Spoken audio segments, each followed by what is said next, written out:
Good news Gilli ಮತ್ತು ಕಾವ್ಯ ಇದೀಗ ಜೋಡಿಯಾಗಿ ಮತ್ತೊಮ್ಮೆ ಎಂಟ್ರಿ ಕೊಡ್ತಾ ಇದ್ದಾರೆ ಕೇರ್ಪೇಟೆಯ ಭಾಗಕ್ಕೆ. ಸೊ ಅಲ್ಲೊಂದು ಈವೆಂಟ್ ಇದೆ. ಸೊ ಅಲ್ಲಿಗೆ ಈವೆಂಟ್ಗೆ ಗಿಲ್ಲಿ ಮತ್ತು ಕಾವ್ಯನ ಇನ್ವೈಟ್ ಮಾಡಿದ್ದಾರೆ. ಈವೆಂಟ್ಗೆ ಗಿಲ್ಲಿ ಮತ್ತು ಕಾವ್ಯ ಸಹ ಒಟ್ಟಿಗೆ ಬರ್ತಾ ಇರುವುದು ಜನರಿಗೆ ತುಂಬಾನೇ ಖುಷಿ. ಮತ್ತೆ ಜನರು ಸಿಕ್ಕಾಪಟ್ಟೆ ಸೇರುವಂತ ಸಾಧ್ಯತೆ ಇದೆ. ಸೆಕ್ಯೂರಿಟಿ ಸಹ ಮಾಡ್ತಾರೆ.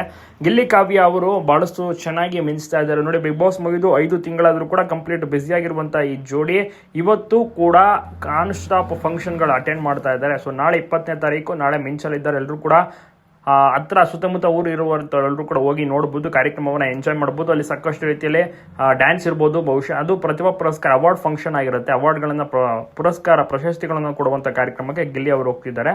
ಸೊ ಅಲ್ಲಿ ಬಹುಶಃ ಹಾಡಿರ್ಬೋದು, ಡ್ಯಾನ್ಸ್ ಇರ್ಬೋದು, ಡೈಲಾಗ್ಗಳಿರ್ಬೋದು. ಗಿಲ್ಲಿ ಅವರು ಕೂಡ ಹೋದ್ರೆ ಅಲ್ಲಿ ಸ್ವಲ್ಪ ಮನೋರಂಜನೆ ಇದ್ದೇ ಇರುತ್ತೆ. ಡೈಲಾಗನ್ನು ಹೊಡೆದು ಜನರಿಗೆ ನಗಿಸುವಂಥ ಒಂದು ಕೆಲಸವನ್ನು ಮಾಡ್ತಾರೆ. ಕಾವ್ಯ ಮತ್ತು ಗಿಲ್ಲಿ ಅವರು ಒಟ್ಟಿಗೆ ಮತ್ತೊಮ್ಮೆ ಕಾಣಿಸ್ಕೋತಾ ಇದ್ದಾರೆ. ಸೊ ರೀತಿ ಕೆಲವು ಕಡೆ ಫಂಕ್ಷನ್ಗಳಿಗೆಲ್ಲ ಒಟ್ಟಿಗೆ ಗಿಲ್ಲಿ ಮತ್ತು ಕಾವ್ಯ ಹೋಗ್ತಾರೆ. ಕರೆದಂಥ ಫಂಕ್ಷನ್ಗಳಿಗೆಲ್ಲ ಬಹುಶಃ ಇದಕ್ಕೂ ಕೂಡ ಸಂಭಾವನೆ ಸಿಗ್ಬೋದು ಅನ್ಸುತ್ತೆ. ನಿಮಗೂ ಕೂಡ ಇಷ್ಟನ ಈ ಒಂದು ಜೋಡಿ ತಪ್ಪದೆ ಕಮೆಂಟ್ ಮಾಡಿ. ಒಟ್ಟಾರೆ ಗಿಲ್ಲಿ ಮತ್ತು ಕಾವ್ಯ ಇದೇ ರೀತಿ ಬ್ಯುಸಿ ಆಗಿರಲಿ. ಮುಂದೆನೂ ಕೂಡ ಒಂದು ಚಾನ್ಸ್ ಇದ್ರೆ, ಅವಕಾಶ ಇದ್ರೆ ಖಂಡಿತವೂ ಕೂಡ ಒಟ್ಟಿಗೆ ಸಿನಿಮಾವನ್ನ ಮಾಡಿ ಅಂತ ಜನರು ಕೂಡ ತುಂಬಾನೇ ಬಯಸ್ತಾ ಇದ್ದಾರೆ. ನಿಮ್ಗೆ ಅನಿಸುತ್ತೆ ಇದ್ರ ಬಗ್ಗೆ ತಪ್ಪದೆ ಕಮೆಂಟ್ ಮಾಡಿ. ಎಲ್ಲ ಕಡೆ ಅಪ್ಡೇಟ್ನ ಶೇರ್ ಮಾಡೋದನ್ನ ಮರಿಬೇಡಿ.